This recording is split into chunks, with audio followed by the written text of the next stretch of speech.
امام مالک رحمۃ اللہ علیہ کے زمانے کا واقعہ ہے کہ ایک خاتون فوت ہو گئی، تو اب اس کو غسل دیا جا رہا تھا۔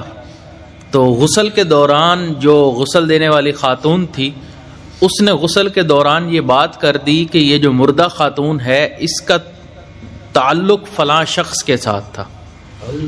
اب اس نے یہ بات کی تو اس کا ہاتھ اس مردہ خاتون کی ران کے ساتھ چپک گیا، بالکل لگ گیا، اب ہٹائے نہیں ہٹ رہا۔ اب سمجھ نہیں آ رہی کیا کریں، بڑی کوشش کی لیکن بالکل نہ ہٹا۔ اب باہر گھر والے بھی پریشان کہ اتنا دیر ہو گئی ہے ابھی تک نہلا کے اس کو باہر نہیں نکالا گیا مردے کو۔ جب انہوں نے پتہ کیا تو پتہ چلا جی وہ مردہ تو لیٹا ہوا ہے لیکن اس کو غسل دینے والی خاتون کا ہاتھ اس کی ران پہ چپکا ہوا ہے، وہ ہٹ نہیں رہا، اس وجہ سے یہ پریشانی۔ تو اب کیا کریں؟ تو انہوں نے کہا پریشانی والی کوئی بات نہیں، جو خاتون کو غسل دینے والی عورت تھی اس کے رشتہ داروں نے کہا کہ وہ ران کا تھوڑا سا گوشت کاٹ لو تو ہاتھ الگ ہو جائے گا۔ تو جو مردہ کے خاندان والے تھے انہوں نے کہا کہ بھئی ہم اپنا مردہ کیوں خراب کریں، اگر کاٹنا ہی ہے تو اپنی عورت کا ہاتھ کاٹو۔ اب یہ جھگڑا کھڑا ہو گیا، اب ہاتھ ہٹ نہیں رہا، ایک کہہ رہے ہیں اس کی ران کا گوشت کاٹو، وہ کہہ رہے ہیں اس کا ہاتھ کاٹو۔ کرتے کرتے یہ مسئلہ پہنچا امام مالک رحمۃ اللہ علیہ کے پاس۔ امام مالک رحمۃ اللہ علیہ نے فرمایا کہ دیکھیں جس خاتون جو غسل دے رہی تھی نا، میں اس سے پردے میں گفتگو کرنا چاہتا ہوں۔ بالکل ٹھیک ہے، پردہ لگا دیا گیا۔ اب وہ مردہ خاتون اور وہ غسل دینے والی خاتون وہ تو چونکہ الگ ہو نہیں سکتے تھے، وہ اسی جگہ رہے۔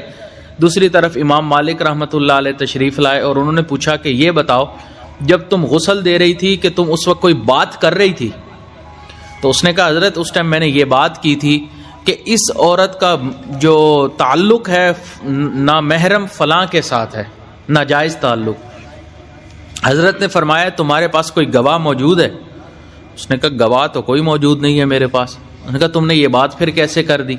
کہنے لگی کہ میں نے فلاں موقع پر دیکھا تھا کہ یہ خاتون اس مرد کو دیکھ کر مسکرا رہی تھی، بس اس بات پر میں نے گمان کر لیا کہ ان کا ناجائز تعلق ہے۔ حضرت نے فرمایا تم نے بول کر غیبت کی ہے، اب اس کی سزا یہ ہے تم نے بہتان لگا لیا، اب بہتان کی سزا یہ ہے کہ تمہیں 80 کوڑے لگائے جائیں گے۔ اب اس خاتون کو وہیں پر 80 کوڑے لگانا شروع کیے گئے، حتیٰ کہ 79 کوڑے لگائے، ہاتھ نہیں ہٹا۔ جیسے ہی 80واں کوڑا لگا سزا پوری ہوئی، اس کا ہاتھ اس کی ران سے الگ ہو گیا۔ اب آپ بتائیں کہ یہ پریشانی کیسے آئی؟ بولنے کی وجہ سے۔ اگر وہ خاموشی سے غسل دیتی تو پریشانی بھی نہ آتی۔